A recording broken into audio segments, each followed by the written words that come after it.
Assalamualaikum warahmatullahi wabarakatuh. Perkenalkan, nama saya Siti Eka Darul Fatimah, kelas 2A Ekonomi Syariah. Saya di sini akan menanggapi video dari Dr. Abdul Wadud Nafis LC MEI tentang ekonomi dua sektor atau ekonomi tertutup tanpa kebijakan pemerintah. Secara teoritis, ekonomi itu dibagi menjadi 3, yaitu ekonomi 2 sektor, ekonomi 3 sektor, dan ekonomi 4 sektor. Untuk itu kita harus memahami terlebih dahulu pengertian ekonomi 2 sektor dan bagaimana kita memahami diagram 2 sektor dan konsumsi dan investasi itu. Pengertian ekonomi 2 sektor yaitu perekonomian yang terdiri dari rumah tangga dan perusahaan. Jadi perekonomian ini terjadi di rumah tangga dan perusahaan. Dan ada juga ekonomi tertutup. Jadi ekonomi itu di mana masyarakat itu memproduksi, lalu masyarakat itu juga harus mengkonsumsi. Dan pemerintah itu tidak intervensi baik dari isi apa yang diproduksi atau juga apa yang dikonsumsi. Dan pemerintah itu tidak mengambil pajak dari produksi dan konsumsi. Jadi itu benar-benar mandiri. Untuk diagram perekonomian 2 sektor, yaitu ada rumah tangga produsen dan rumah tangga konsumen. Pada pasar produksi itu tidak ada pemerintah, dan untuk pasar barang dan jasa itu tidak ada luar negeri. Kita bisa melihat dari maknanya rumah tangga produsen, yaitu sebuah perusahaan yang memproduksi barang, sedangkan rumah tangga konsumen itu ada yang mengkonsumsi. Untuk aliran pendapatan dalam perekonomian 2 sektor, yaitu 1. Sektor perusahaan menggunakan faktor-faktor produksi yang dimiliki rumah tangga. Jadi perusahaan dan rumah tangga produsen menggunakan faktor-faktor produksi bisa dari tanah, tenaga yang dimiliki atau dana dan lain sebagainya. 2. Sebagian besar pendapatan yang diterima rumah tangga akan digunakan untuk konsumsi, yaitu membeli barang dan jasa yang dihasilkan oleh sektor perusahaan. Jadi setelah rumah tangga mendapatkan uang dengan cara menjual barang atau jasa kepada perusahaan, maka uang itu juga untuk konsumsi atau untuk membeli barang yang dihasilkan oleh produsen tadi. Walaupun dengan asumsinya tidak satu, seperti produsennya beras, produsennya baju, produsennya minyak, dan lain sebagainya. Yang nomor 3, sisa pendapatan rumah tangga yang tidak digunakan untuk konsumsi akan ditabung dalam institusi keuangan. Maksudnya hasil yang ia dapatkan dari rumah tangga produsen itu bisa ditabung dengan cara atau bisa ditabung, yaitu uangnya bisa ditabung di tempat penyimpanan uang itu sendiri.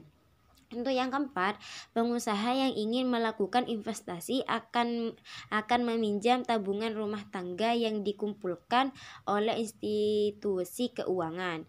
Begitupun juga perusahaan atau rumah tangga produsen ketika memerlukan dana dalam rangka biaya operasional dari perusahaan yang dikembangkan atau ingin membuka perusahaan baru.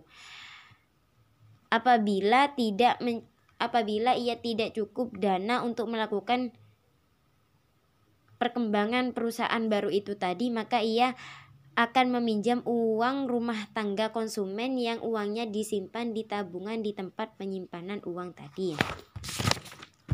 Untuk selanjutnya, yaitu hubungan antara konsumsi dan pendapatan. Pendapatan rumah tangga untuk faktor terpenting untuk menentukan tingkat pengeluaran. 1.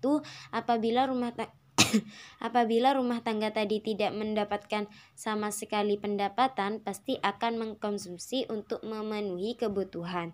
Tapi apabila sudah mulai mendapatkan pendapatan itu tadi, walaupun masih sedikit-sedikit, maka pada akhirnya tambah naik dan sampai pada masa tertentu, dan ada 3 keseimbangan dan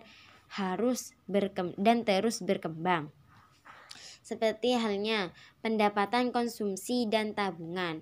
Untuk pendapatan disposable itu 0. Akan tetapi konsumsinya itu masih tetap, yaitu 125, dan tabungannya itu berkurang. Untuk kecondongan mengkonsumsi marginal atau MPC itu perbandingan di antara pertambahan konsumsi yang dilakukan dengan tambahan disposable yang diperoleh. Untuk kecondongan mengkonsumsi rata-rata atau APC, yaitu perbandingan di antara tingkat konsumsi dengan tingkat disposable income. Untuk kecondongan menabung, yaitu kecondongan menabung marginal MPC, yaitu perbandingan antara pertambahan tabungan dengan pertambahan disposable income. Kecondongan menabung rata-rata, yaitu menunjukkan perbandingan antara tabungan dengan pendapatan disposable. Untuk fungsi konsumsi dan tabungan. Fungsi konsumsi yaitu suatu fungsi yang menggambarkan sifat hubungan antara tingkat konsumsi rumah tangga dalam perekonomian dengan pendapatan nasional. Fungsi tabungan yaitu suatu fungsi yang menunjukkan sifat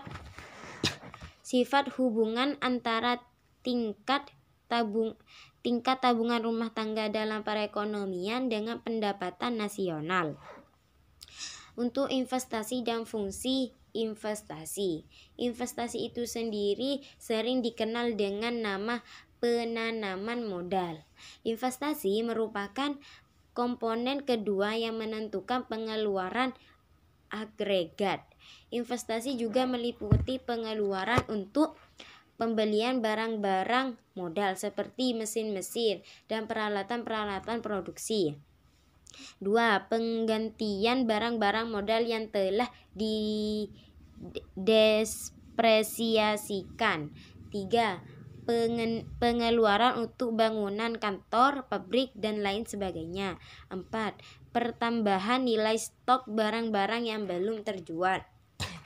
Untuk fungsi investasi, yaitu merupakan fungsi yang menunjukkan hubungan antara tingkat investasi dan tingkat pendapatan nasional. Dan itu juga ada fungsi investasi otonomi dan ada investasi terpengaruh. Kalau